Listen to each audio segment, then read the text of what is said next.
Bonjour à tous, bonjour et bienvenue dans la 5ème de couve, le podcast de débat autour du manga. Et ça fait du bien, non ? Bah oui, ça fait du bien d'être à nouveau avec vous aujourd'hui. Cette fois, nous allons parler de thriller et de polar. Un genre qu'on n'identifiait pas tant que ça dans le manga il y a quelques années et qui, en France désormais, truste les tables de certains libraires. Comme ça, en un instant, vous ici, c'est quoi votre meilleur polar, thriller de votre vie, mais de votre vie de maintenant en manga ? De ma vie de maintenant, Ouais. bon, bah, pour moi le seul et unique c'est Monster. C'est et ça restera Monster, mais je sais que c'est une réponse lambda. Alors je vais reprendre les premiers titres de Tetsuya Tsutsui, parce que vraiment je me souviens que quand je les ai lus à l'époque, et là je vais parler de Dod's Hunt et de Manhole, c'est une pote à moi qui m'a offert Dod's Hunt, qui savait que je lisais du manga mais elle savait absolument pas quoi me prendre, et elle me l'a offert, et je me suis dit mais quel cadeau de bolos, elle a pris un manga alors qu'elle s'y connaît pas, tu vois. Et j'ai accroché direct, et c'est vrai que j'ai eu une espèce de révélation de ah putain, mais on peut le faire en manga aussi, on peut faire du thriller en manga aussi, et j'avoue que je les adore ces titres. Johnny ? Et pas qu'en chanson. Du coup, non, mais moi, c'est. En fait, je comprends même pas que ça soit pas Death Note pour tout le monde.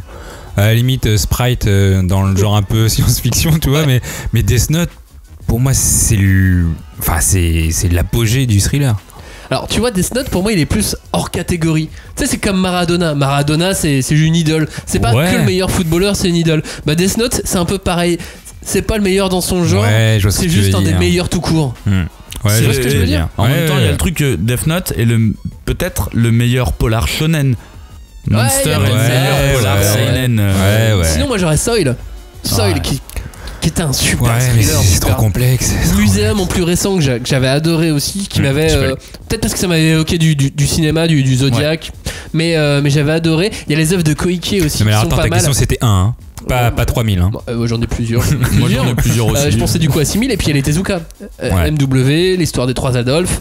Là on est bien des trois Adolphes, c'est lourd. Là on est dans du lourd.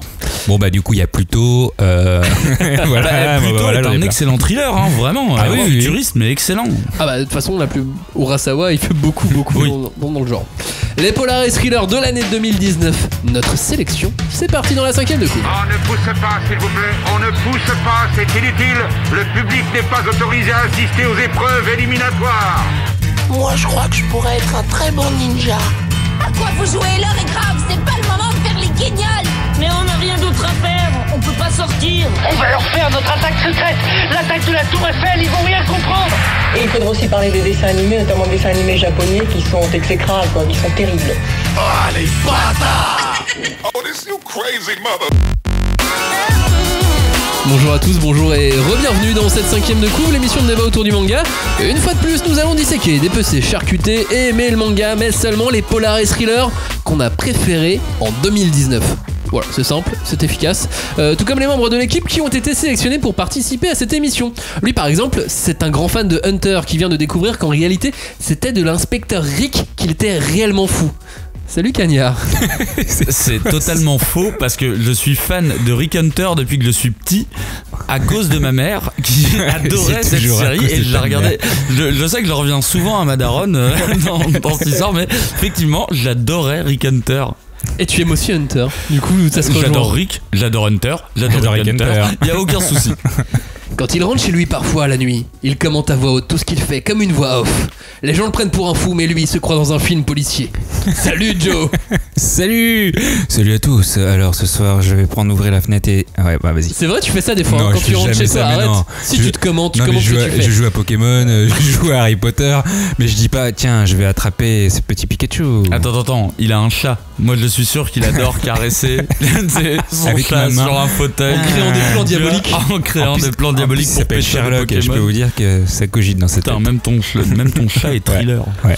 Hashtag 5DC pour réagir à cette émission. Partagez vos thrillers préférés, vos polars préférés sur cette année 2019.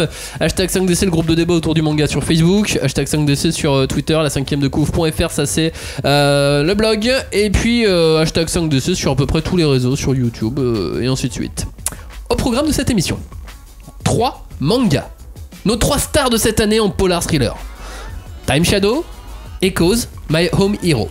On a aussi 2 mangas qui ont continué ou qui sont terminés en 2019, Root End et King of Eden. Puis à la fin on fera une petite session name dropping pour les autres. Et là maintenant on démarre avec toi Johnny. Tu nous résumes Time Shadows ? Ça tombe bien parce que dans la sélection, c'est mon préféré. Personnellement, les autres, je pense que je vais les détruire. Mais en tout cas, Time Shadow, bien. C'est vraiment le thriller que j'ai adoré. En gros, on va suivre l'histoire d'un mec. Alors, j'ai pas son nom parce que j'ai lu beaucoup de mangas dernièrement et je me suis dit, les noms c'est surfait, on oublie. Bon, c'est l'histoire d'un mec qui revient sur son île natale pour les obsèques de sa meilleure amie. D'ailleurs, on va apprendre plus tard que c'est limite sa demi-sœur car elle a été élevée par le père de la meuf. Enfin bon, bref, elle est morte. Il va à son enterrement, vous me suivez jusque là, il revient tranquillou et il se rend compte qu'il se passe des choses cheloues avec des allusions à des vieilles légendes de l'île sur des ombres qui reviennent, qui tuent des gens. Bref, de fil en aiguille, on va découvrir que sa pote, en fait, elle s'est fait assassiner et ça va donc commencer l'enquête. Il va très vite... j'allais dire un gros spoil et du coup je m'arrête là parce que vaut mieux pas que je vous spoil, je vais laisser quelqu'un d'autre le faire et c'est le problème de cette émission, c'est qu'en faire sans spoil ça va être compliqué, mais je laisserai quelqu'un d'autre le faire. On va spoiler un petit peu, au moins les tomes 1, les tomes 2 tu vois. Je veux pas que ça soit moi, donc allez-y. C'est le concept de Time Shadow, c'est qu'il va revivre cette journée du 22 juillet. Oh non, t'as dit qu'il allait mourir, t'es vraiment c'est ce qu'il voulait pas dire en fait. Moi je voulais juste rester sur la boucle temporelle et voilà, maintenant c'est Edge of Tomorrow et vas-y j'en passe. Et voilà, et le jour de la marmotte. Et voilà, le jour. Mais en vrai, ouais, mais c'est super important. C'est important, mais en vrai, c'est important, mais oui, merci pour le prénom. C'est important, mais moi, personne m'avait dit cette histoire de Time Shadows. Du coup, je l'ai découvert et j'ai fait qu'est-ce qui se passe ? Pourquoi tu meurs ? Et là, il revient. Du coup, j'étais quand même content de l'apprendre. Donc, désolé pour ceux qui. Mais ça arrive assez vite dans l'histoire en soi. Mais effectivement, dès qu'il y a une boucle temporelle, on en a parlé un peu avec Cagnard avant, et tu meurs pratiquement à chaque fois. Que ce soit le jour d'un mode, que ce soit de Edge of Tomorrow. On a fait une petite analyse des récits où tu revis la même journée. Et en fait, si t'as pas de machine, t'es obligé de mourir. On en a trouvé aucun où tu ne meurs pas pour revivre la journée. Dans ReZero, c'est pareil. J'allais parler de ReZero aussi. C'est la même chose. Après, là, c'est une autre dimension parce que c'est un RPG, donc il meurt sans mourir. Alors que là, il meurt. Il a mal. Il est crevé quoi. Mais il revient. Et il revient. Il revient à un moment donné. Il revient à sa date. Et c'est assez sympa. Cette histoire de boucle temporelle qui va donc lui permettre au fur et à mesure d'élucider le problème.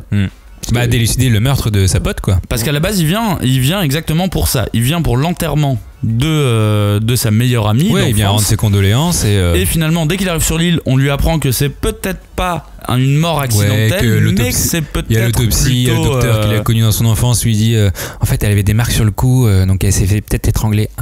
Mais il y a un complot de ouf, puisque du coup il y a une part de fantastique qui rentre en jeu. Ça part dans un truc de malade. Tu fais mais comment on peut partir aussi loin? Et ça va très loin très vite. Ouais. Dans le tome 2 par exemple, on commence limite déjà à s'embrouiller. Ouais, non, en fait c'est vraiment ça qui est bien, c'est l'originalité dans ce manga. Je me suis dit, je l'ai vu nulle part. En vrai, je vois beaucoup de boules temporelles et peut-être pas en thriller effectivement. Au bout d'un moment, tu vois quoi, c'est chiant. Mais lui, en 3 tomes, il m'a fait franchement donner envie de lire la fin. Tu sais ce que je me dis? Non, je ne sais pas. Eh bien, je vais te le dire. Ouais, cette boucle temporelle. Pas, par contre. J'arrive pas à me décider si c'est une vraie bonne idée pour un thriller ou si je vais me lasser super vite. C'est vraiment le truc que et j'ai pas la réponse à cette question. Disons que pour moi, dans Time Shadows, on est sur un thriller, mais il y a 2 éléments fantastiques. Parce que là, on n'arrête pas de répéter boucle temporelle, mais très clairement, il y a un 2e élément fantastique dans cette histoire. Il y a des méchants. Les méchants qu'on appelle des ombres. Les ombres prennent possession des apparences des autres habitants de l'île. Et du coup, pour moi, il y a un côté un petit peu too much au début dans le tome 1 de ce manga, il y a un côté un petit peu too much. C'est-à-dire pour moi, soit tu fais l'un, soit tu fais l'autre. Tu démarres soit avec ce que j'appelle... Moi, de prime abord, ça m'a vraiment fait penser à ce qu'on appelle un récit de body snatcher. Le body snatcher, c'est vraiment un récit où on parle c'est l'invasion des profanateurs de sépultures. C'est-à-dire, on est dans un village et là, il y a une entité qui commence à prendre possession des habitants au fur et à mesure. Ah ouais, c'est ça. Et du coup, les héros sont censés combattre l'invasion. L'exemple le plus récent, et qui est un exemple que j'adore, c'est The Faculty de Robert Rodriguez. Il y a plus récent, mais oui. Non, mais c'est l'exemple que j'adore, parce que les invasions de sépulture, c'est vieux, tu vois. The Faculty, c'est vieux, mais moins. Et t'as vraiment ce truc-là où, dans la fac, une entité extraterrestre va commencer à prendre possession des différents profs, des différents élèves. Et déjà, ça, par contre, j'ai trouvé ça cool, parce qu'en manga, le body snatcher, c'est un truc que j'avais jamais eu l'occasion de lire. Et pour moi, on commence par ça dans ce manga. Quand on arrive dans l'intro de ce manga, on démarre par du body snatcher, c'est-à-dire qu'il se rend compte qu'il y a des gens qu'il connaît qui ne réagissent pas comme ils devraient réagir, qui agissent bizarrement parce qu'en fait on est dans un cas de possession. Et là après il y a la deuxième couche qui arrive, la couche de la boucle temporelle. Et là je leur rejoins Max, je me suis dit dès le début genre wow mec, calme-toi, t'es déjà sur un bon truc en fait à la base. Moi je vais pas dire calme-toi sur la boucle temporelle. J'ai fait super idée. Mais comment tu vas l'exploiter? Alors et ensuite du coup je continue à lire. Je continue à lire et puis une fois, deux fois, trois fois. Mince. Est-ce qu'à un moment donné ça va pas me lasser? Parce que c'est pas une série très courte hein, ah bon clairement Time Shadows. Ah je pensais qu'il allait faire genre 8 tomes et puis c'était fini quoi. Bah 8 tomes ça serait déjà pas mal. Ouais mais c'est long. Enfin c'est long dès que franchement pour un thriller tu fais plus de 8. Toi quand Death Note il avait fait combien de tomes? Death Note 13 et 12, 13e tome. Et toi au milieu il a été obligé de trouver une parade pour donner une suite à elle. Sans ça, sinon c'était foutu. Et sa suite, c'était commercial. Oui, mais ça veut pas dire forcément, parce que moi je repars du cas de Monster, et du coup, Monster, même s'il y a des temps un petit peu moins forts, ça veut pas dire que le récit je pense qu'il avait pensé dans son ensemble à ce niveau-là. Alors que Death Note, je suis pas sûr que tout de suite il voulait faire d'emblée 13. Enfin, ça c'est mon avis. En tout cas, pour revenir à Time Shadows, c'est pas une série qui va être très courte. Effectivement, là on est déjà à 8 tomes au Japon, 8 tomes publiés. Et la série est prépubliée dans le Shonen Jump Plus sur internet. Ouais. Et surtout, elle a été très longtemps dans le top 3 des séries les plus lues sur le Shonen Jump Plus. Donc forcément, c'est une série forte notoriété. Que les gens aiment bien. C'est une série à twist en même temps, à vrai twist qui chamboule vraiment les postulats du récit. Et du coup ça m'étonne pas que sur internet typiquement c'est le truc que t'as envie de continuer, très, très série, tu vois, très série TV, t'as envie de continuer. L'auteur a peut-être une liberté qu'il n'aurait pas dans le mag. Ouais, tu dis ça à chaque fois pour le Shonen Plus. Ouais, mais en même temps, c'est parce que c'est important. Ouais. Non, mais c'est vrai. Après, je suis d'accord avec vous sur le premier tome. J'ai lu les 3 d'un coup. Le premier tome, il va vraiment partout. Tu vas à gauche, à droite, tu sais pas trop où il veut aller. Le tome 2, il était bien de ce que je m'en rappelle et ça m'a donné envie de lire le tome 3. Et le tome 3, clairement, il y a la traduction d'un personnage qui devient plus ou moins l'héros ou l'héroïne, les deux d'ailleurs, vous comprendrez plus tard. Et forcément elle a des gros seins. Et en vrai, important, à partir du moment où ils ont introduit ce personnage, j'ai fait putain, mais c'est trop bien. En plus, elle est super intelligente, il et elle super intelligente, voilà. J'en dis pas plus. Alors c'est marrant parce que moi j'ai pas du tout eu la même perception quand j'ai lu, parce que j'ai lu le tome 1 et je me suis dit en fait là t'es un amalgame de concepts déjà vus. Et juste pour être plus fort que les autres mangas, t'as mélangé 2 concepts. Si je me souviens qu'on avait déjà parlé de Time Shadows sur les titres à lire pour l'été, et j'avais dit que c'était un peu le Us du manga, le film de Jordan Peele. Et j'ai vu Us depuis. Non, pas vraiment en fait. pas grand chose à voir. Et le tome 1, quand je l'ai lu, je me suis dit. Ouais, en fait, là, tu nous as un peu fait le bingo. Je sais que c'est un truc que j'utilise souvent, mais tu nous as fait un peu le bingo des concepts. Et j'étais pas convaincu parce que je l'étais pas pris dans l'histoire. Par contre, le tome 2, il m'a complètement convaincu et là, je suis à fond, vraiment. Il va tellement vite. Il est très malin ce tome 2 parce que du coup, en plus, on te fait comprendre et on t'explique d'autres notions par rapport à la boucle temporelle. Ouais. Rien que ça, c'est aussi très important. Après, il y a un petit truc graphique que je suis pas 100% sûr d'avoir compris, d'avoir intégré. Quand ces ombres, cette partie fantastique, tu sais, plutôt que de se transformer, il fait une espèce de mosaïque. Ouais, et justement, la trace qu'il laisse des personnes qui ont. Mais c'est une mosaïque comme une mosaïque Canal+. Mais je me demande si c'est pas une révélation qu'il y aura plus tard, genre en fait on est dans un jeu vidéo ou on est dans un monde informatique. Ouais, c'est ça, et c'est moi aussi, pixel, quoi. Moi aussi, à chaque fois que je vois ces pixels, je fais mais c'est quoi? Qu'est-ce qu'il veut nous dire? Et ça fait tellement jeu vidéo, je me dis putain, si on est dans un jeu vidéo. Mais alors là, je vais brûler toute ta série, mec. Franchement, ce sera vraiment nul. Est-ce que tu arrêterais le podcast? Non, je n'arrêterai pas le podcast. Tu peux pas le dire à chaque émission. Effectivement, je ne peux pas le dire. Mais moi non plus, je ne comprends pas cette mosaïque. On a dans le tome 3, ça va vraiment vite. On apprend tout de suite une sorte de gros boss final, le gros méchant. il Ah remeurt. non, pour moi c'est pas ça, c'est au tome 2. Ah, c'est pas au tome 3 On a le. Non, ah non, c'est au tome 2, t'as raison. On a T'as raison. vraiment le gros boss. C'est à la fin du tome 2 justement où tout le monde crève et lui y compris. Et là tu fais putain, Big Boss, t'as l'impression que c'est Full Metal Alchemist tome 26. Ils englobent la Terre et ça va être la fin. Et bah il meurt et il revient. Bah ça va être ça tout le temps en même temps.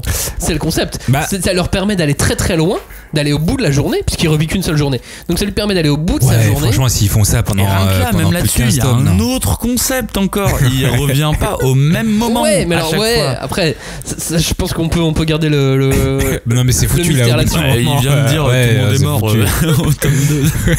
Mais en tout cas, je suis pas sûr de tout comprendre tout le temps. Non, On me laisse effectivement. dans le vague. Alors, Mais j'aime bien c'est fait ça. exprès. Et en même temps, je lui reproche ça. Moi, je lui reproche très clairement parce que si le tome 1, je l'avais trouvé tiède, le tome 2, je l'ai trouvé bouillant. Et le tome 3, ça a été par ce que Joe racontait, ce tricks narratif de on change de narrateur. Et mais on s'en fout là. Pourquoi vous changez de narrateur maintenant? Tu vois, enfin, pour moi, ça a aucun sens. Je pense que c'est pour faire avancer l'histoire à partir d'un autre angle et d'une autre manière, pour pouvoir revenir un peu mieux sur Shinpei après. Moi, j'ai ça bien marche aimé, pas. moi. Dans le tome 3, ça marche pas du tout parce que en fait, il y a un souci parce qu'on est en train de rattraper un truc qui s'est déjà passé dans le tome précédent. Et pour moi, c'est à partir de là que ça se complique. Et même s'il y a plein d'indications temporelles que je trouve hyper intéressantes, où tu sais quoi, moi au tome 2 ça part en couille, effectivement, comme dit Joe, ça part en couille complet. Je trouve ça, j'ai trouvé ça passionnant. Et au tome 3, on revient, on reboot. Vas-y, c'est pas grave, y a pas de souci. Mais au tome 3, on suit plus la même histoire, mais qu'on va forcément. Mais ça va revenir. recroiser évidemment. Ouais, mais je trouve que ça apporte rien au récit, ça apporte vraiment rien. Je pense qu'on le saura que complexifie. dans la suite. Non, parce que au tome 3 on reboot, mais on reboot pas sur la même boucle. C'est encore, enfin on reboot c'est une nouvelle boucle. À bah chaque oui, mais fois, il aurait pu effectivement. reprendre la même boucle sur à un autre point de vue, et c'est ce qu'il a pas fait. Donc là, moi, c'est ce que j'aurais préféré parce que c'est le cas au final, parce qu'on a effectivement le narrateur d'une certaine manière, c'est le cas. Mais il est encore là, le héros, et il amène encore ses idées. On est en double narration, tu vois. Et moi, j'ai vraiment le truc de putain, mais le rythme est mal géré, quoi. C'est vraiment mal géré. T'as un tome 1 moyen, un tome 2 génial, un tome 3. Franchement, je suis perdu. Au tome 3, je suis perdu. Je suis Non, perdu. mais c'est compréhensible. Honnêtement, je sais pas ce qui va se passer pour la suite. Mais moi j'aime bien être perdu comme ça. Après, je veux dire, je trouve pas ça désagréable. Non, oui, je suis c'est pas perdu. désagréable. Ouais, oui, mais je suis dans le vague. mais pas sur 20 tomes. Après, pas sur 20 tomes. À un moment donné, il faudra me donner un chemin. Mais pour l'instant, je suis quand même satisfait de le lire. Tu vois, je suis quand même content de le lire. Oui. Et j'ai envie d'aller voir. En plus, j'aime bien le Shinpei, tu vois, au début, je l'aime bien. Ouais. Non, franchement. Non, et c'est pas trop un bolos. Et puis l'île, le folklore, tout ce qu'il y a autour, tu vois, tout m'a attiré, Non, moi, puis dedans. même le papy là avec le papy soldat, il fait ouais, moi j'ai connu Nago, c'est bon. Après, moi, c'est clairement celui que j'ai l'un de ceux que j'ai le moins aimé dans la liste. Alors que c'était celui ça faisait partie de ceux qui m'attiraient le plus, tu vois, à la base. Et là, le problème, c'est qu'arrivé au tome 3, j'en suis déjà à passer des séquences, tu vois, à les lire de diagonale, tu vois, à les lire en diagonale d'explications, tu vois. Oui, parce que tu dois les lire, quoi.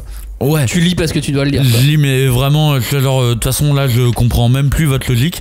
Par contre, il y a un truc que j'ai trouvé mortel dans les pages bonus, c'est les carnets d'indices Ouais, qui mettent mais à la parfois fin. mais c'est trop long. Mais ouais, c'est trop long. Franchement, il y a des pavés de texte pour expliquer. Alors, en plus, j'avoue, c'est bien trouvé parce que c'est ce qu'on a mis en indice. Je pense que c'est ce dont se sert l'auteur pour faire son histoire. Mais il y a moyen. Parce qu'en vrai, bien sûr. pour une histoire comme ça qui est aussi complexe avec des retours dans le temps, etc. En fait, le mec, il a écrit bon bah ça va servir à quelque chose. Comme ça, au moins, je vais le mettre aussi dans mon manga. Ça sera dans les bonus. Et puis, je le reverrai comme ça directement. Ça sera imprimé. Mais là, pour moi, arrivé au tome 3, et pourtant, vous savez que j'adore les récits de grosses voyages poitrines. temporels. Mais là, surtout c'est en polar avec une enquête, quoi. là, c'est déjà trop compliqué. Au tome 3, c'est beaucoup trop compliqué. En revanche, ça c'est vrai, c'est très manga, c'est très complexe. Il y a des couches, quoi. Ah ouais, j'attendrai la fin là. Pour tout lire, je ferai clairement pas du Bah là, tout, moi. faut ne pas t'arrêter. Non. Il faut continuer. Après, je vais c'est attendre. un manga qui a plein de qualités, dans le sens où il est Mais il est quelque dynamique. part facile à appréhender pour un lecteur de manga, tu vois, qui aime bien le polar. Il est très facile à appréhender, je pense. Je dirais limite que, au contraire, c'est quand tu rentres dans le détail de son récit que tu dis genre aïe aïe aïe, j'ai l'impression que tu donnes tellement de détails que t'as peut-être pas vraiment idée de là où tu vas. Parce que peut-être qu'il a pas d'idée, hein, mais peut-être qu'il a aussi envie de jouer avec le lecteur. J'ai vraiment l'impression d'être noyé sous les détails. Comme la meuf. Alors que moi j'ai qu'une seule idée, tu vois. J'ai qu'une seule idée de j'avance, tu vois. Je veux avancer dans l'histoire. Non, le problème c'est qu'il y a vraiment des intrigues cheloues. L'histoire des yeux verrons, il a l'œil de Ayn ou je sais pas quoi. Ah mais oui, il y a plein de détails. En fait, les yeux et la mosaïque, c'est ce qui me fait mettre un doute sur qu'est-ce que ça va devenir ce truc. Et sur l'inégalité de ce titre. Ouais. Time Shadows, c'est toi ton préféré, Joe. Moi, c'est loin d'être ton préféré, Cagnard. Moi, c'était un de mes préférés. Mais pas mon préféré. Je vous aime quand même. Avec mitigé. Mon préféré, c'est le suivant. C'est lequel? C'est un titre de Kai Samba. Samba. Non, c'était pour faire un écho, putain. Le mec, il a rien compris à la blague. Un titre qui s'appelle Echoes. Echoes. Non mais merde. Voilà, donc j'attends qu'il le fasse. Arrêtez les effets sonores. Echoes, c'est l'histoire d'un héros qui s'appelle Senri. C'est le seul rescapé d'un tueur qui a massacré toute sa famille, ou presque, puisque son frère jumeau à lui était kidnappé.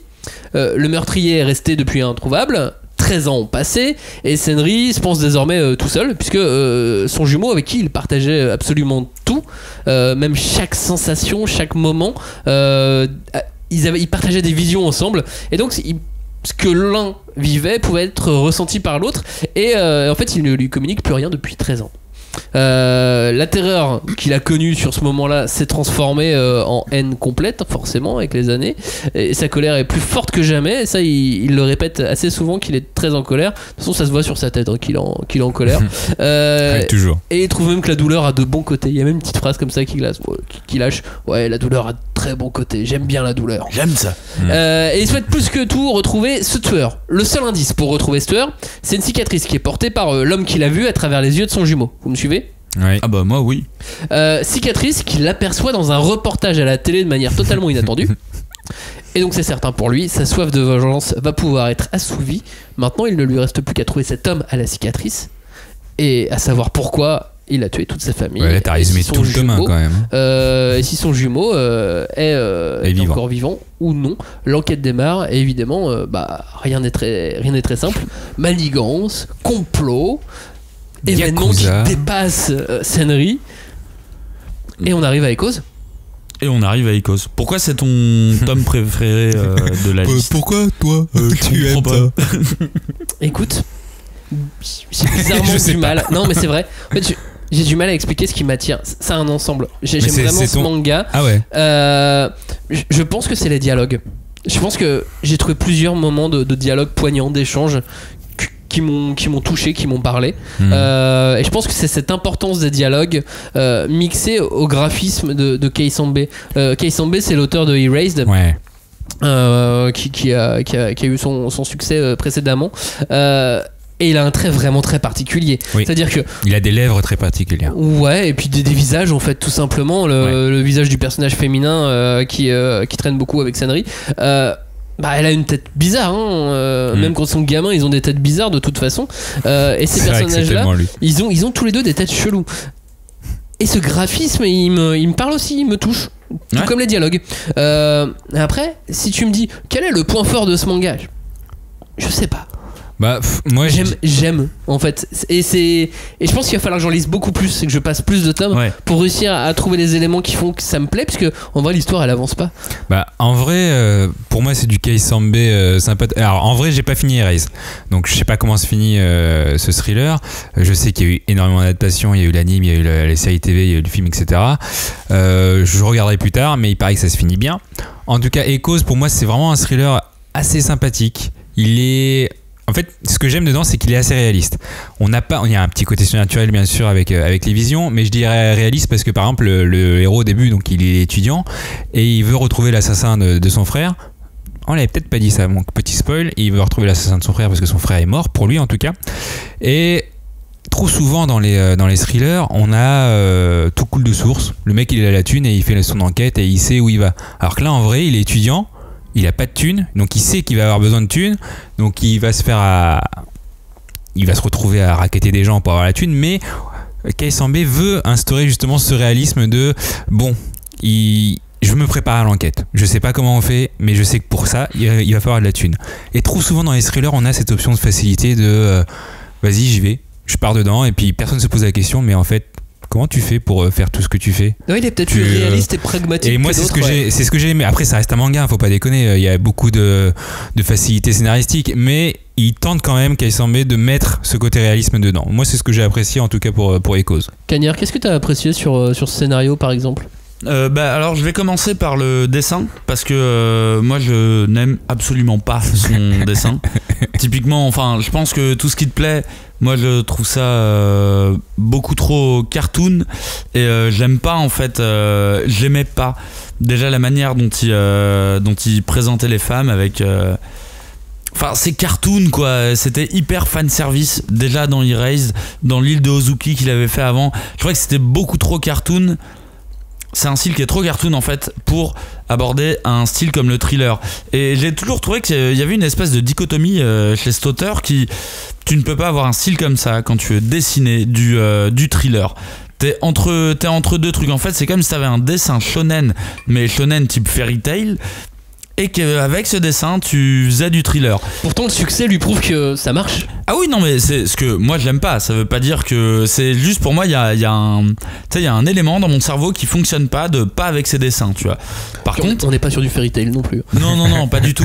Mais je parle en termes d'opulence de poitrine. Ouais, mais là en 3 tomes, fanservice, c'est pratiquement alors zéro. Justement, je trouvais que sur cette série, je trouvais qu'il y en avait beaucoup moins, qui s'étaient beaucoup calmé par rapport à Erased et par rapport à l'île de Ozuki. Et par rapport au berceau des esprits. Hein. En vrai, c'est le berceau des esprits où il s'est lâché à mort. Mais je trouve que là, vraiment, il s'est plutôt calmé. Donc, du coup, parti de ce principe très genre, putain, j'aime pas ton dessin, mais j'aime bien tes scénars, tu vois. C'est vraiment, je m'étais arrêté là-dessus sur Erased. Et sur le scénario ? Et sur le scénar, en fait, je trouve que c'est un récit qui perd le lecteur.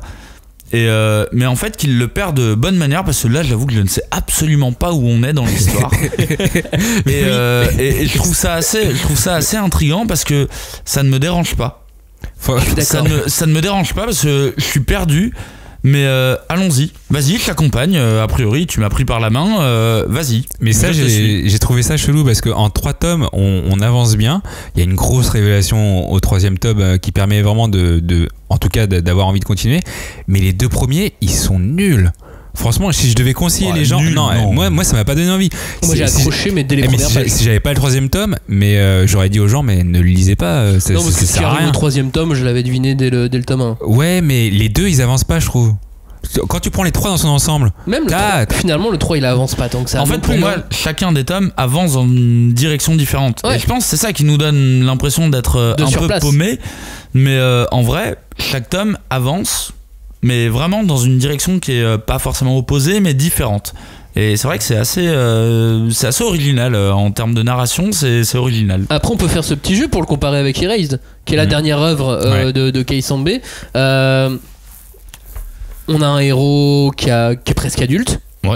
Ouais, bah comme Erased au début. Je crois qu'il est plus vieux dans Erased, mais ouais, il est même plus vieux parce qu'il il a un travail et tout. Il voulait être mangaka, mais il a un vrai boulot. Oui. Et pizza livreur. Mais la série commence pas du tout de la même façon. Tu vois, il joue pas du tout sur les mêmes ficelles, j'ai l'impression. Non, pour moi, Erased était beaucoup plus frontal. Erased est arrivé très rapidement en imposant sa thématique qui était le voyage dans le temps. Qu'est-ce qui se passerait si tu remontais boucle temporelle jouer différemment que dans Time Shadows. C'est vraiment si tu peux revivre un élément qui a été traumatisant, voilà, c'est clair. Pour moi, c'est tu remontes dans le temps et t'as les moyens de changer les choses. Et le postulat est très simple. Dans le postulat de Echoes, pour moi, c'est totalement différent. C'est beaucoup plus. Et puis c'est aléatoire. En vrai. En fait, dans Echoes, il y a un truc plus qui est plus générique de. Je veux retrouver l'assassin de mon frère. Qui est un classique du thriller aussi, tu vois. Je veux retrouver l'assassin. Ouais, c'est la vengeance. La vengeance, mais avec l'enquête. pour accéder à ta vengeance. Sachant qu'il a aucune base, si ce n'est le signe qu'il y a sur son bras. Mais même s'il est un peu con, parce qu'après quand il retourne dans la maison de ses parents, en fait il pouvait peut-être avoir d'autres. Il aurait pu le faire depuis un bon moment. Il aurait pu trouver des trucs et tout, mais c'est vrai qu'en comparaison, autant Erased, j'ai accroché beaucoup plus vite. Où je suis tombé vraiment dedans, parce que encore une fois j'aime bien les trucs temporels et tout, et j'ai accroché beaucoup plus vite. Celui-ci, ça m'a peut-être pris un peu plus de temps, mais c'est parce que dans le tome 1 d'Erased, tu as la boucle temporelle directe, alors que là clairement je leur dis, les 2 premiers tomes pour moi ils sont trop lents par rapport à ce que ça aurait pu être. C'est un manga à concept, c'est un manga à boucle temporelle. Et tu vois, moi le concept d'Erased m'avait attiré, mais le rythme absolument pas. Le rythme du début d'Erased m'a fait abandonner la série très vite pour y retourner plus tard. Là en termes de rythme, je suis à l'aise. J'aime bien le rythme de Echoes. Et je le lis à une vitesse. Oui, ça se lit bien. C'est fluide. Oui, carrément, ça se lit bien. Et c'est vrai qu'il y a ce truc où ouais, en fait, c'est exactement ça. Autant Erased est un concept manga, autant Echoes est plus un polar. Et comme on va dire, dans la tradition des polars de la littérature, enfin, polar, thriller, tu vois, tu commences avec une enquête et en fait, tu augmentes les stats. Tu augmentes les strates, pas les stats.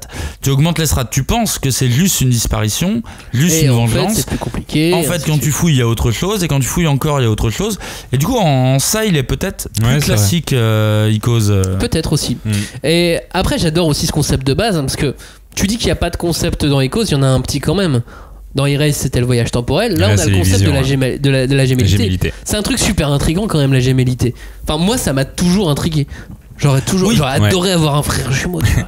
Je trouve ça passionnant. Mais après ça dépend. Tout ce qu'il peut y avoir. Tu sais, on a toujours attribué en plus plein d'éléments fantastiques aux jumeaux. Mais ça, c'est parce que t'as pas de jumeaux. Non, si t'avais eu un jumeau, peut-être que justement tu voudrais pas. J'aimerais bien savoir ce que des jumeaux pensent de Echoes. Mais alors ça, moi j'avoue, je connais question. pas de jumeaux. On va vous poser ça à des Attends, du coup, si vous nous écoutez, vous avez un jumeau et que vous êtes jumeaux, lisez tous les 2 Echoes. Et dans ma belle famille, un retour, s'il vous plaît. J'ai des jumeaux, je vais leur faire lire ça. Des vrais, pas des faux. Ah non, c'est des vrais, ils ont 17 ans en plus. Mais encore une fois, si je peux revenir sur la différence Echoes et Erased tenait sur le concept du voyage dans le temps.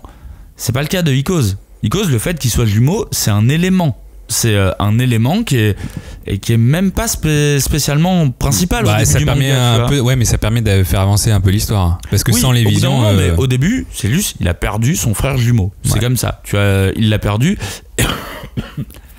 Et il précise qu'ils étaient connectés avant, mais c'est un élément. Pour moi, c'est un élément de décor. Mais qui revient souvent. Dans le tome 1, ça revient vraiment. Mais c'est pas aussi important que le high concept de Erased, qui était le voyage dans le temps. Où là, c'était vraiment le thème principal. C'était vraiment tout joué là-dessus. C'est vrai qu'en gros, dans Echoes, si t'avais pas les visions, tu pourrais t'en sortir et faire un polar quand même. Tu pourrais avancer quand même. Alors que là, ça t'aide pour certaines choses. Enfin, sans le voyage dans le temps, dans Erased, tu peux pas. Le concept de l'enquête ne tient pas, alors que dans Echoes il tient même sans la gémellité. Ce qui me gêne, moi, c'est vraiment que je suis en fait, vous aimez bien être perdu et être dans le vague. Moi, ce qui me gêne dans Echoes, c'est que je sais pas ce qu'il va faire de ce jumeau, parce que ce jumeau, on voit qu'il va revenir et que qu'il est plus si gentil que ça, et tu te dis je vais vous donner le titre japonais après. Vas-y, donne le titre japonais. Parce qu'en fait, donc, en français, ça s'appelle Echoes. Le titre japonais, c'est Yume de Mita Anoko no Tameni. Alors, je vais traduire. Vas-y, dis-moi ce que en anglais, s'il te plaît. Le rêve que j'ai vu. Non, je sais pas, vas-y. Pour le même enfant que j'ai vu en rêve. J'étais presque. Il y avait le mot rêve. Tu l'as eu. C'est ça, pour le même enfant, l'enfant jumeau que j'ai vu en rêve. Voilà, une traduction. Echoes, c'est très bien.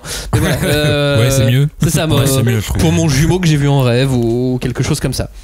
C'est une traduction qui du coup impose quelque chose. Malgré tout, dans l'appréhension du récit. Mais c'était un peu comme ça pour Erased. C'était pas le nom japonais était nul. C'était Anomichi Owa, je sais plus quoi. Genre sur la route de machin. Mais franchement, je sais pas. Non, après, moi, peut-être si je dois donner des éléments un peu négatifs, on va dire, à ce manga, il passe par des histoires qui n'ont rien à voir avec son objectif, et en vrai, moi ça m'a perdu. Et puis quand t'arrives au tome 2, tu vois que limite le mec a d'autres objectifs. Et quand t'arrives au tome 3, il a encore d'autres objectifs. Et j'avoue que ça me perd. Mais par contre, dans les nouveaux enjeux qui s'est imposé à lui-même et les enjeux qui se sont imposés à lui-même, moi il y a des trucs qui m'ont grave attiré dans ce qui lui arrive. Il y a des trucs qui m'ont vraiment attiré. Donc je suis perdu, mais je sais que c'est un auteur qui sait finir ses histoires. C'est ça, malgré tout, j'ai l'impression qu'il gère parfaitement ce qu'il veut faire de son lecteur. J'ai l'impression d'être bien géré, d'être dans mon fauteuil. Je comprends pas tout, mais je suis bien géré. J'espère, parce que honnêtement, là je vois pas où je vais. Et moi ça me fait chier, mais j'attends de voir la fin. Après j'ai pas lu la fin des règles, c'est pour ça, tu vois. Après le pire c'est que je te donne pas tort, parce que en ayant lu ces 3 tomes, je me fais gentiment chier, tu vois. Mais par contre, je lui reconnais une qualité que je reconnais à plein de polars. Et là je vais plus parler de polars romans. C'est ce qu'on appelle un page turner. C'est pas bien, hein. Mais par contre, un page turner, c'est son principe. Tu ne peux pas t'empêcher de tourner les pages. Tu ne t'arrêtes pas en disant ouais non mais là t'es parti trop loin, j'arrête. Et il a cette capacité, et ça pour moi c'est une vraie capacité de romancier de thriller. C'est tu tourneras toujours la page suivante jusqu'à la dernière page. Et cause, ça c'est le manga que moi j'aime beaucoup. C'est le manga que Cagnard tu aimes moyen plus. J'aime bien. Et que toi Johnny, non, mitigé pareil. Que tu aimes moyen plus. Ouais. Et bien on passe donc à celui que Cagnard préfère, qui est My Home Hero. Résumé Cagnard. Mon petit spécial. Alors My Home Hero, c'est assez simple. C'est un père de famille qui découvre que sa fille, qui est adolescente, en fait elle est en train de se faire escroquer par son petit ami, qui en réalité est un yakuza et qui est là pour escroquer toutes les finances de sa famille. Et qui a bien une vieille gueule de yakuza. De yakuza. Tu te demandes pourquoi elle tombe amoureuse de lui, mais c'est le cas. Son père, qui est un salariman normal, un salariman de base, va le tuer parce qu'il sent très bien que sa fille est en danger. Il va prendre ses couilles, même s'il déteste cette expression. C'est un papa poule, hein. C'est un papa poule, mais il va dire là c'est ma fille ou lui. Il va le buter. Oui, il a pas le choix finalement. Enfin, il a pas le choix. Il va le buter parce qu'il sait que s'il le laisse, en vrai, il y a de fortes chances que sa fille finisse par mourir. En tout cas, c'est ce qu'il pense. Et ça, c'est le point de départ de l'histoire. Il tue ce yakuza. Et ça va lui mettre un doigt dans l'engrenage parce que forcément ce mec appartient à une famille de yakuza. Du coup tout le monde va chercher à savoir, et c'est pas n'importe qui. Voilà, que c'était pas n'importe qui vient de tuer et qui a fait disparaître cette personne là. Et il va se retrouver mêlé à un engrenage d'essayer de faire en sorte de survivre déjà dans un temps, de faire survivre sa famille et de cacher le fait qu'il ait tué le pauvre yakuza, cacher le corps. Il s'est mis à dos un clan tout entier. Il est dans la merde. Pour l'instant, personne ne le soupçonne, mais un petit peu quand même. Et là, c'est comment il va s'en sortir. C'est ça, il faut survivre, il faut que sa famille survive. Parce que du coup, il a fait ça pour protéger sa fille. Ça serait ballot du coup que sa fille paye pour lui. Ça serait ballot que lui paye pour sa fille. Et sachant que vu que c'était une opération des yakuza d'escroquer cette fille, elle était surveillée. La famille avec le grand-père. D'escroquer la belle famille. Je pense que lui, il veut bien crever si derrière sa famille elle est vivante. Mais en vrai, ils ont dit clairement, si on te tue toi, on tue tout le monde. Donc voilà, on lui préciserait clairement. Là, j'avoue, moi c'est mon coup de cœur. Alors que j'avais lu le tome 1 à la sortie et je m'étais dit pas suffisant, mais ça m'arrive souvent quand je lis des polars en manga. Je me dis pas suffisant, mais on va voir la suite. Et j'avoue qu'en lisant là, je suis arrivé au tome 5 et coup de cœur, c'est coup de maître. Pour moi, vraiment coup de cœur. Et d'ailleurs, le tome 1, il y avait un verbatim de Maxime Chatham, qui est un grand romancier de polar. Et je pense qu'il misait là-dessus pour que le lectorat habituel de la littérature de Maxime Chatham achète ce manga. Ils ont dit quoi ? Je sais plus quel était le verbatim. C'était un thriller diabolique. C'est ça, je crois qu'il y avait le mot diabolique. Et dans le tome 1, je l'ai absolument pas vu, ce côté diabolique. En continuant, là où je me suis dit, c'est un titre qui est diabolique. C'est tu mets un doigt dans l'engrenage, comme le père a mis un doigt dans l'engrenage. Toi, t'as tourné la première page. Tu t'arrêteras pas de tourner les pages. Dans ce manga, il y a 2 points très importants. Le premier, c'est que le héros, c'est un auteur amateur, mais un auteur de polar lui-même. Ouais. Lui-même écrit des polars. Mais pour sa passion. Ouais, oui, voilà. Et il est publié sur Internet. Un auteur bolos. Un auteur auto-édité sur le Amazon japonais. Ça, c'est le premier point qui est important. Puis dans le deuxième point, moi, que je remarque, c'est que c'est un polar sans flic. Il n'y a pas de... Enfin, l'enquête, elle est avec les Yakuza. Les flics ont été remplacés par les Yakuza. Complètement. Il y a 0 flic. Ouais. Ce qui fait que la morale, l'ordre que représente la police est ici représenté par les Yakuza, et ça change ça mal change de complètement choses. la donne. Et j'avoue que c'est un truc auquel j'avais pas pensé, mais oui, effectivement, il y a aucune apparition de flic ou d'inspecteur qui va venir fouiner et compagnie, même si ça, je pense que c'est un élément qui va venir au bout d'un moment. Non, mais il y en a eu une fois, mais en vrai, ils étaient juste en décor. On est dans... Limite, c'est un polar qui est très méta pour moi, et là on est vraiment dans des codes inversés où le héros, en fait, au lieu de ne pas se faire attraper par les flics parce qu'il a commis un meurtre, il ne doit ne pas se faire arrêter par les Yakuza, sachant que les Yakuza ont d'autres méthodes que les flics. Oui, mais après le résultat potentiellement aussi dur dans un cas que dans un autre, mais il sera peut-être plus direct dans un cas que dans un autre. Oui, puis effectivement la police ne s'en prend pas officiellement à la famille, mais bon, les médias peuvent s'en prendre à la famille. Après, les répercussions peuvent être importantes dans les deux cas. Il y a ce truc très intéressant de... Il y a vraiment les codes qui sont avancés. L'ordre est représenté par les Yakuza et pas par les flics. Et je pense pas qu'il va introduire les flics au bout d'un moment. Et ça va rester en décor parce que le point principal, c'est vraiment l'histoire avec les Yakuza. Tu vois qu'il y a une famille qui est assez soudée quand même, parce que les deux, tu sens que c'est un peu des bolos, que ils disent on veut protéger notre fille. Ils ont cette histoire de lien familial qui veulent garder à tout prix. La femme, elle est prête à tout pour aider son mari parce que elle aime finalement son mari en dépit de... D'ailleurs on lui demande est-ce que t'es heureux avec ton mari, elle fait j'ai jamais pensé à cette question. Et puis après elle y réfléchit, elle fait non mais j'ai beaucoup de respect pour mon mari, j'aime ma fille et je veux les sauver à tout prix. Et du coup finalement t'as ce petit truc attachant sur la fin, sur ce petit couple qui sont un peu débiles, qui ont tué quelqu'un mais qui veulent s'en sortir parce que ce qu'ils veulent en fait c'est protéger leur famille, leur cocon familial. L'importance c'est leur clan. Ouais. Et c'est exactement le truc des Yakuza. On a l'exact opposé, c'est-à-dire les Yakuza. Alors oui, non, parce que Kiyoshi, là, le mec qui alors lui j'ai retenu son prénom, je ne sais pas pourquoi, mais en tout cas le mec des Yakuza qui a été un peu recalé et qui doit suivre le père, lui son but c'est d'amasser de l'argent pour je sais plus quelle raison. Mais toi, lui, limite les Yakuza il s'en fout un peu. Tout ce qu'il veut c'est augmenter en grade, gagner de la thune et après se barrer pour faire son truc. Oui, mais il sait qu'on se barre pas des Yakuza non plus comme ça, donc c'est compliqué. Mais il a pas ce truc d'honneur du c'est ma famille les Yakuza. C'est ça que je veux dire par rapport à certains, toi. Mais exactement comme le c'est pour héros ça, je pense que lui, à mon avis, il va tourner avec l'autre. Il va tourner. Non, mais je voulais revenir sur un truc que t'as dit sur le couple et sur le personnage de la mère. Moi j'adore la femme. J'avoue, la mère, elle est... Franchement, elle est parfaite. Elle est posée, stoïque, elle fait non mais je vais t'aider chérie. Je vais t'aider. Non mais c'est un truc de malade en vrai. Ouais. Chérie, tu viens de tuer un homme pour sauver notre fille. Eh bien je vais t'aider. Mais je veux pas que tu assumes tout. Je veux qu'on assume ensemble. À la séquence puisque c'est où notre elle ouvre fille. la porte. Ouais. Et elle réagit en une seconde en mode je vais te donner un coup de main. Mais non mais je pense vraiment t'as renversé de la sauce. Ouais vas-y je vais te donner un coup de main. Je te fais confiance, c'était pour notre fille. Tu me le dis, je te fais confiance. Allez on y va. Main dans la...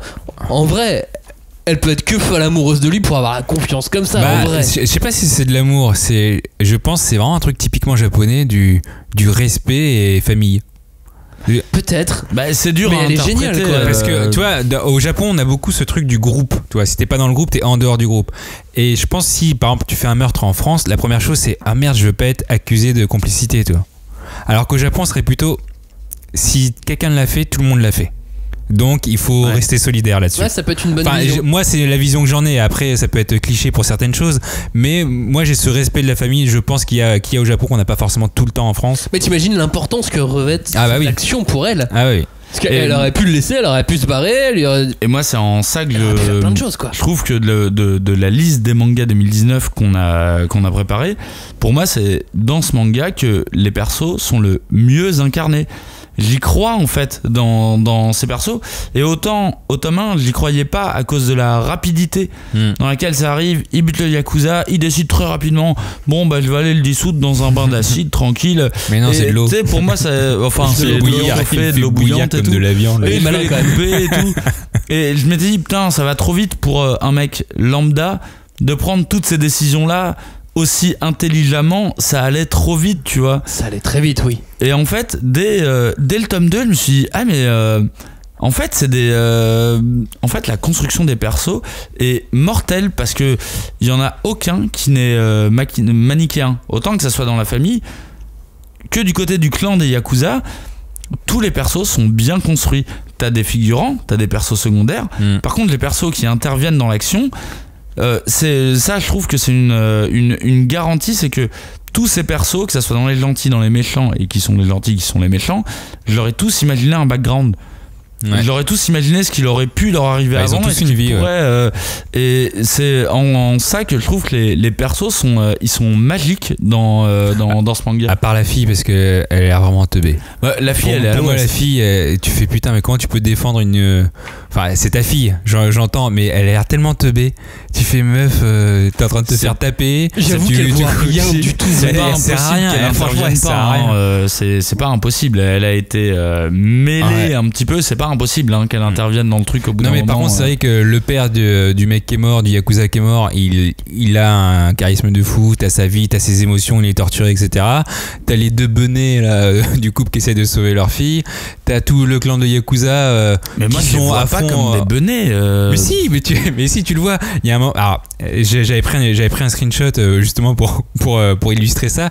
C'est à un moment, le mec il fait bon bah si on fait pas ça, je pense qu'on va tous mourir et il faut, je pense, faire ça. Et la femme qui répond oh mince.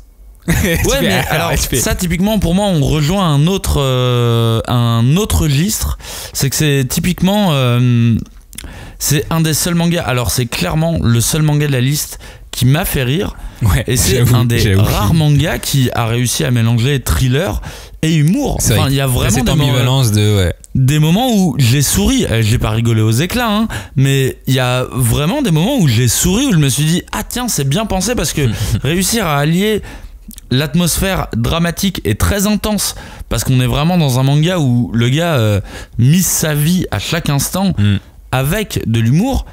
Ça, moi je connais très peu de séries, de films, de mangas qui arrivent à lier ça, quoi. Mais c'est un polar qui joue sur les codes. Tu l'as dit, il y a beaucoup de codes qui reviennent. En préparant l'émission, tu avais parlé du chapeau, tu vois, le fameux chapeau feutré, le fait qu'il lui écrive même des crimes parfaits, etc. dans ses petits romans, c'est plein de petits codes. On joue donc sur les codes du polar. Là-dessus, on est d'accord. Ouais. Ça en soi, ça m'embête pas vraiment, c'est un fait. Mais je suis peut-être pas assez calé en fait dans le genre polar pour apprécier tous ces codes et pour apprécier le manga entièrement. Et du coup, j'ai l'impression d'être un peu laissé sur la touche.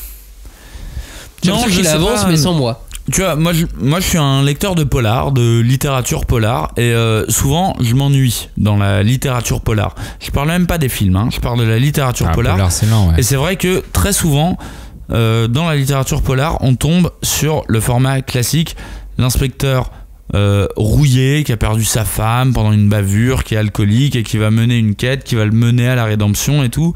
Et c'est vrai que ça, c'est un schéma qui est très classique en littérature polar. Et là, j'ai vraiment eu l'impression et comme on en avait parlé avant, comme tu m'as dit, d'un polar inversé, d'un polar où il fallait pas trouver le meurtrier à la manière de Columbo, où tu connais le meurtrier depuis le début et tu sais comment on va t'amener. Et ce qui est intéressant, c'est comment on le retrouve. Là, on est sur un truc inverse. On sait très bien qui est le tueur. Comment on va faire pour s'en sortir? Et du coup, là, pour moi, limite, on n'est plus dans un thriller. Enfin, on est dans un thriller, mais dans un thriller inversé. Et là, c'est pour ça que pour moi, c'est peut-être le plus cinématographique de tous les titres qu'on avait. Parce que autant, il y a... j'ai l'impression que c'est un manga qui transpire les références, mais qui ne les utilise jamais. il utilise jamais. Il y a même un moment où tu vois clairement que sa fille est en train de regarder un film de zombies où les oiseaux sont en train d'attaquer les mecs, et il parle pas d'Hitchcock, il parle pas, il donne un vieux nom. Tu sens que c'est un mec qui veut esquiver ça, et moi ça m'a plus rappelé dans le sens cinématographique, ça m'a fait penser en fait à plein de films, plein de séries. Ça m'a fait penser à Breaking Bad de prime abord, tu vois, mais limite à un Breaking Bad inversé, tu vois, un mec qui non, parce que Breaking Bad aussi il fait quelque chose de répréhensible. Ouais, mais le truc c'est que Breaking Bad il prend goût à ça. Et il y va, alors que lui il est vraiment, lui il a subi le truc, il avait pas le choix. Et il essaye de s'en sortir. Donc il y a un truc inversé vraiment de comme tu disais de l'enquête inversée, où comment ça m'a fait penser aussi à des séries en fait, très clairement pour moi. Faut finir une phrase à un moment. Ouais. Là j'en balance plein de là t'en as commencé 3 à un moment donné, faut donner la fin d'une des phrases. Disons que ça me fait penser aussi à Dexter. Très simplement. Ça m'a fait penser à Dexter dans le sens où on parle d'un jeu de dupes. Juste dans ce sens-là alors. Le mec a des bonnes raisons de faire ce qu'il fait. Ah, dans le manga. Mais ça reste dans le un manga. meurtre. Et Dexter, il tue que des méchants. Oui. De base, c'est ce qu'il fait. Dans ses valeurs, c'est dans ses valeurs, dans les valeurs du héros. Et un jeu de dupe, c'est de faire semblant que non, moi j'ai rien à voir là-dedans. Et Dexter, il passe son temps à faire ça, à faire croire que non, ça me concerne pas. Je suis pas là-dedans. Ouais, non, je vois ce que tu veux dire. Mais je l'ai pas ressenti comme. Enfin, effectivement, moi, c'est le manga c'est pas le manga qui m'emmène le plus des 3 premiers qu'on a sélectionnés. Mais je me sens dans une voiture qui suit le train. Tu sais, mais sur le côté. Et je regarde le train. C'est un beau train. The Train Follower. Mais je suis pas dedans. Voilà, je suis pas dans ce train-là. Si, moi, j'avoue, je me suis retrouvé dans le page turner de Cagnard. C'est assez original. Et finalement, je l'ai dit tout à l'heure, mais le couple, en fait, il est attachant. Il est bené en vrai, hein, parce que tu te dis, personne ferait ça. C'est ce qui me sauve sur ce manga, c'est mon attachement au personnage. Ouais, en vrai, c'est ça, parce que en vrai, sans ça, il y a rien. Mais je maintiens, s'il n'y a pas cet humour, si ça avait été un polar direct, je maintiens que les mecs ne sont pas benets. Parce que, mine de rien, et ça, c'est un truc que j'aime bien aussi, c'est qu'ils ont affaire à des vrais pros. Dans le manga, c'est pas genre des yakuza, tu sais, avec des grosses balafres et qui pointent des couteaux tout le temps. C'est des pros. Les gars ont des ordinateurs, ils ont ils ont moyen de vérifier toutes les infos et compagnie. Et ils sont absolument pas cons. Ils jouent au con. Ouais, et ça, il joue au con parfois il joue au con. Après, heureusement que t'as ce côté scénaristique du j'écris des polars et du coup je connais un peu tous les trucs, parce que justement son truc c'est que lui il fait rien d'original. Il prend les idées à droite à gauche et il fait un roman, et il a des commentaires d'avis qui lui dit oh là là, on a déjà vu ça 1 milliard de fois. Donc lui il connaît le b à bas du polar et du thriller. Donc c'est comme ça qu'il s'en sort. Heureusement, parce que sinon il était mort. Mayomiro, c'est le manga favori de cette sélection de Cagnard. C'est celui que moi j'ai le moins apprécié. Et Johnny, toi, toujours mitigé. De toute façon, t'es l'homme du mitige. Ouais, non, mais moi je suis mitigé. Non, mais en vrai, du litige. En vrai, quand Cagnard a parlé du page turner, j'ai fait. C'est vrai que moi, quand je l'ai lu, j'étais dans le métro et je m'arrêtais pas. J'ai fait oh, c'est marrant. Oh, c'est original. Oh, c'est marrant. Ça casse pas 3 pattes à un canard, mais c'est marrant.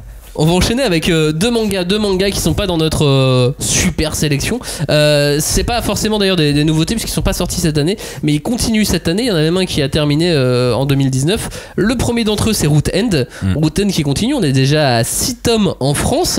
Root End, c'est un manga où je me suis bizarrement attaché au héros qui est pas un héros de fou. C'est un mec qui travaille dans une boîte de nettoyage spécialisée dans les cadavres en décomposition.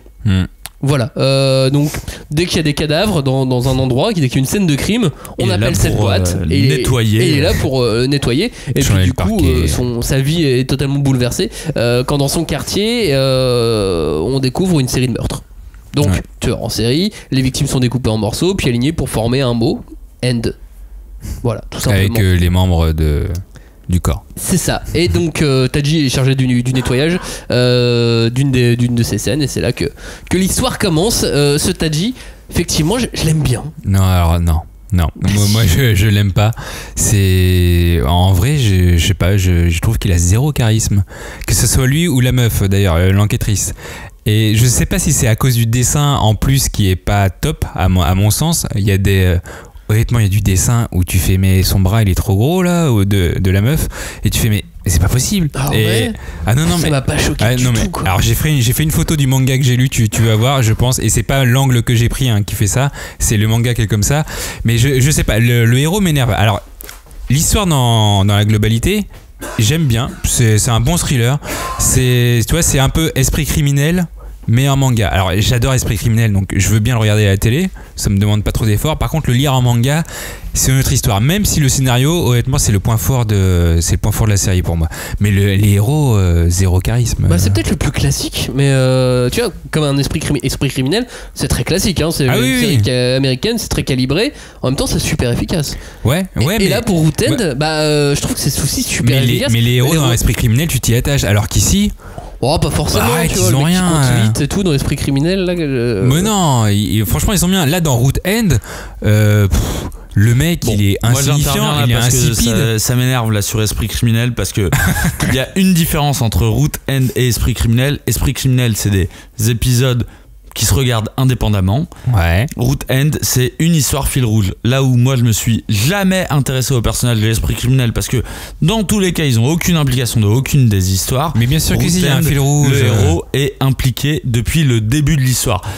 Oui, parce qu'en fait, il est absolument pas le rapport entre Esprit criminel et Root End. Parce que c'est un serial killer. Et que dans Esprit criminel, ils arrêtent des serial killers. C'est que ça. Ce qu'on dit pas, c'est que Tadji, du coup, il est embarqué dans cette série de meurtres et que lui, il veut faire sa vengeance. Et qu'il est impliqué d'une façon ou d'une autre. Vous le saurez en lisant le bouquin. On est en train de perdre Cagnard. Cagnard, est-ce que tu vas bien? Je tousse sa race. Je crois que c'est du poison. Est en train d'essayer de me pécho. Je pense que Julie a laissé du poison et sur le bord de son verre. Si je te parle de l'ambiance de Root End, toi t'as aimé ou pas cette ambiance? Moi j'ai cette ambiance bizarre. Je l'ai trouvé exactement bizarre, original parce que c'est une ambiance qui est très froide. Je suis assez d'accord avec Glo. Les dessins sont vraiment très loin de m'avoir impressionné. C'est pour ça que c'est un manga que j'ai un peu laissé de côté pour un moment. J'avais lu le tome 1 et je m'étais dit ouais c'est pas très bien dessiné, c'est une histoire de serial killer classique, ce qu'on ne trouve pas dans Esprit criminel. Mais bon, c'est pas grave, tu vois. Là, au moment de la relecture, j'ai avancé et en fait, j'ai trouvé que en avançant, il y avait une ambiance très chirurgicale, très, il y a aucune chaleur, tout est froid, les personnages sont froids et en fait, je me suis dit mais c'est exactement ce que veut l'auteur. Il est en train de mettre en scène des gens qui nettoient des scènes de crime. Du coup, tout doit être aseptisé. Et il y a un truc qui est vraiment marquant d'ailleurs dans les nettoyeurs de la scène de crime. Moi, c'est une scène qui m'a marqué. Je te vois hocher la tête, Joe. Je pense que tu sais de quelle scène je parle. Si c'est quand ces deux collègues font l'amour sur une des scènes de crime. C'est de la paraphilie.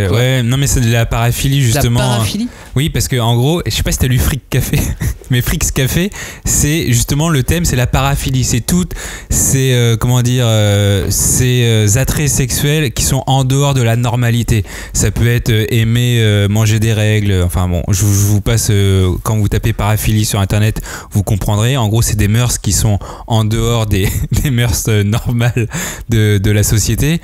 Et là, clairement, leur paraphilie à eux, c'est quoi? C'est de faire l'amour sur des scènes où ça pue, où ça pue la charogne. Et clairement, c'est vrai que c'est assez choquant. Et ça m'a fait penser tout de suite à Frick's Café, donc heureusement que j'avais lu ça avant parce que sinon je pense que j'aurais arrêté le manga. Mais il y a un côté psychologique derrière qu'il faut panier. Et le dessin, pour moi, je rejoins Cagnard, c'est pas ce qui me fait continuer. C'est le côté psychologie. Puis encore une fois, il est très page turner. Le mot de la fin pour toi, Cagnard, sur la thématique de Root End, par exemple. Typiquement, au vu de ce couple qui font des choses, qui ont des choses, au début, je me suis dit putain, c'est hyper fan service comme ça, mais en fait, quand tu continues dans le manga, tu comprends que chacun des personnages a une vraie thématique concernant la mort. Et en fait, plus j'ai avancé dans ce manga, et effectivement, pour moi, c'est un manga qui se dévoile au fur et à mesure. Et plus t'avances, et plus il se dévoile, et plus il devient intelligent. Et de là où j'étais parti, où comme je vous l'ai dit, c'était un manga que je trouvais assez froid. En fait, je trouve que c'est un manga qui est assez thématique sur le fait de perdre un être cher. Et ajouter à ça un vrai fil rouge thriller. En fait, je l'ai trouvé passionnant ce manga. Là, j'en suis au tome 5 et vraiment. Il est en 8 tomes. Moi, je ne m'arrête pas. Vraiment, je ne m'arrête plus, quoi. Ce manga s'appelle Root End. Il est édité par Kiun. Et j'ai un petit truc à dire sur les remerciements de la page du tome 3. Je sais pas si vous avez lu, mais il remercie donc ses assistants. Il y a un assistant qu'il a nommé l'homme à la tub. Voilà, c'est marqué comme ça, c'est traduit, c'est comme ça, voilà, allez-y. Le dernier de notre sélection, c'est un manga qui s'appelle King of Eden qui s'est terminé cette année en 2019. C'est le binôme d'Urasawa au scénario, Nagasaki. On se retrouve dans un monde... sur Terre en fait, dans notre monde. Oui, voilà, et des villages entiers sont rayés de la carte par des incendies aux quatre coins de la planète. Mais des petits villages, 150 personnes. Ouais, des tout petits villages. Et en fait, avant ces incendies, tous les habitants s'entretuent. Et on retrouve un mec qui est présent sur chacune des scènes de crime, qui s'appelle Yo. Teseyo. Ah oui, c'est un coréen. Ouais, c'est un coréen qui est lié à ces tragédies. Et il y a le docteur Itsuki avec Europol, avec les services secrets coréens, avec l'OMS et ainsi de suite, qui va partir enquêter sur ces affaires dans King of Eden, qui est un manga très film, très blockbuster, très Dan Brown. Ouais, c'est exactement ça. C'est un peu le World War Z ou la momie. C'est un mix en fait entre World War Z et la momie. Et en plus Underworld, parce qu'il y a des loups-garous et des vampires. Du coup, le mec, il a fait un mix entre ces trois films et il en a fait un manga. Mais c'est un drame historique avec une enquête policière au milieu et le tout va à fond. C'est-à-dire qu'au deuxième tome, c'est déjà bien patate. On enquête sur des légendes. Et ça avance, on est dans l'action tout de suite. D'ailleurs, le seul problème, c'est qu'on est tellement dans l'action tout de suite que je trouve les personnages très, très lisses. Ce côté blockbuster est limite perturbant, mais ça se lit facilement. Mais par exemple, le personnage du Dr Itsuki, de l'héroïne, elle fait du Krav Maga, elle fait du taekwondo, elle parle genre 6 langues, elle a 4 doctorats dans des matières de ouf, elle est méga forte, elle a étudié dans 8 pays, dans les meilleures universités de chacun des pays. Mais attends, elle est parfaite cette femme. Qui es-tu, femme parfaite? Envoie-moi ton numéro très vite. T'es pas sur Tinder? Comment ça? Attends, elle sait se battre, elle est intelligente, elle est cultivée. Attends, elle fait du taekwondo et du Krav Maga. Ouais. Faut les deux. Bon, que ça soit une femme ou un homme, ça n'existe pas en fait. Elle est trop parfaite. Mais enfin voilà, tout ça pour dire que ces personnages sont lisses. Après, c'est peut-être pour aller plus vite dans l'histoire, j'en sais rien. C'est peut-être pour ça qu'ils les ont mis comme ça. Je pense qu'on est vraiment dans le cas d'un bouquin où le scénar a pris trop de place sur les persos et les persos ont pas le temps de se développer, tu vois. Enfin, la légende plus que le scénar, parce que finalement on travaille sur une légende de la fondation du monde, Caïn, Abel, le premier meurtre de l'histoire de l'humanité. Avec les dents, ouais. Voilà. Et donc ce bouquin, ce qu'il faut savoir, c'est que c'est pas un manga, c'est un manhwa. C'est-à-dire qu'il a été publié en Corée. Oui, c'est ça qui est assez hallucinant, c'est que non au Japon. Le scénariste de Urasawa, là, j'ai oublié son nom, désolé, Nagasaki, il a été publié d'abord en Corée et je sais pas comment c'est possible parce que il a rencontré des éditeurs, il a fourni son scénar et ils lui ont dit cool, je te trouve un dessinateur. Mais c'est ça qui est bizarre, il est assez connu. Pourquoi ils l'ont pas édité d'abord au Japon? Peut-être parce qu'on lui a refusé au Japon. Mais c'est bizarre, tu refuses pas le scénariste d'Urasawa comme ça. Oh bah s'il est mauvais, peut-être qu'il est pote avec les dessinateurs. D'ailleurs, les dessinateurs, je trouve, on retrouve un tout petit peu le trait d'Urasawa. Ouais, le dessin est vraiment pas dégueu, mine de rien. Le dessin est classe. Et voilà, c'est pas effectivement, il est pas parfait. Les 4, je préfère les 4 autres. Mais je suis quand même très satisfait de ma lecture. En plus, celui-là est bouclé, il est terminé. Oui, il est rapide. Et il est rapide à lire. King of Eden, toujours chez Kiun. Pour finir cette émission, est-ce que vous voulez qu'on avait promis de drop namer? Je viens de franciser ce verbe, de faire un peu de name dropping. De balancer des noms. Name dropping dans le sens, voilà, du balançage de noms. On jette tout ce qu'on peut et puis voilà. On jette des noms sur les quelques mangas polar thriller qui ont pu vous marquer cette année. Vous en avez d'autres déjà? Moi, il y en a d'autres. Moi, je commence. Vas-y. Jusqu'à ce que nos os pourrissent, c'est un titre dont j'avais déjà parlé pendant l'année en cours et je viens de lire la fin et vraiment c'est un putain de thriller qui est trop bien. Ok, à moi. Vas-y. Alors, il m'a marqué, mais par sa nullité. Donc, Strange Fruit. Honnêtement, j'ai lu les 2 premiers tomes et j'ai fait Non, mais on peut pas dire nul non plus. Non, mais moi, c'est un truc où j'ai fait. Mesure tes mots, monsieur. Non, mais Johnny. Le rythme que tu veux imposer dans ce manga il est pas top. Tout ce que tu nous amènes, tu fais, mais ça avance pas. Franchement, en 2 tomes, on est au même point que sur la première page. Oh non. Non mais si. C'est toujours la même chose. Le mec, ok, il y a un mania qui dirige une ville, ok, il a l'air de faire des sacrifices, ok, mais dans ce cas-là, avance, parce que là, t'as fait 400 pages et il y a rien. Ouais, mais non, parce que rien que dans le tome 1, tu vois, Arrête. toute la partie de la brume et ainsi de suite, on te place des petits éléments. Après, je pense que c'est comme beaucoup de. Ouais, mais là, c'est la résolution en qui. 400 pages, le mec, il a pas fait grand-chose. Un peu moins de 400 pages. Ouais. Non, mais je suis d'accord. 380, merci. Il est, pour moi, il est peut-être un peu trop, un peu plus shonen, un peu plus teenage. Je sais pas, ici, il s'adresse peut-être pas forcément aux mêmes personnes qu'un Root End, par exemple. Non, mais peut-être que après c'est comme Echoes et au bout de 3-4, t'es à fond dedans. Mais là, les 2 premiers tomes, pour moi, je conseillerais pas quoi. Cagnard, le suivant. Moi il y a toujours Fool's Paradise que j'avais déjà cité plusieurs fois, mais je trouve même si en continuant il a quelques défauts. Moi les défauts du tome 1 je les ai vus mais jusqu'à la fin. Disons moi les le tome défauts 1 du surpris, tome 1 c'est ce pourquoi j'ai adoré le tome 1 et mine de rien en continuant en vrai ça fonctionne. Le mec est pas trop sûr quand il dit, tu vois. Non mais c'est à dire que je pensais que Fool's Paradise allait être révolutionnaire dans le thriller. En fait il est lambda. Mais déjà avoir un polar lambda, je trouve ça très bien. Ah ouais, on n'a pas tant de polar que ça. Ouais, c'est pour c'est ça que je trouvais que Johnny était trop méchant et pas assez mesuré sur Stand Fruit. Ouais. Parce que en vrai il y a 1000. Non mais c'est vrai que j'ai regardé les sorties de 2019 sur les polars et il faut les chercher quoi. Ah bah voilà, c'est ça, faut les chercher. Et t'en as une bonne partie chez Kiun et après le reste en vrai. Et t'es content quand on trouve d'autres. Quelqu'un a un dernier polar ou pas? Un dernier thriller? Moi il y a le bateau de Thésée que j'ai lu les 2 premiers tomes. Et j'avoue que les 2 premiers tomes, je les ai trouvés hyper curieux. C'est curieux, c'est entre Echoes et Monster. Pas Echoes, Erased et Monster, tu vois. Un truc temporel avec une vraie enquête. Enfin c'est comme si Erased était un seinen et les 2 premiers tomes ils m'ont plutôt vraiment donné envie. Eh bien merci à vous d'avoir participé à cette émission. Vous avez d'autres polars qu'on a ratés, qu'on n'a pas lu, il y en a un max, il y a Espig, il y a Cool Chasseur là, je sais pas quoi. Non, Cool Chasseur c'est pas un thriller. Mais si, c'est un peu non, pas du tout. Rien à voir. C'est pas parce que tu as trouvé qu'il était classifié dedans. Il était classifié là-dedans, je le mets là-dedans. Merci de nous avoir écouté. Hashtag 5DC comme d'hab pour réagir à cette émission. À bientôt. Ciao. Bye bye. Merci à vous. Bye bye.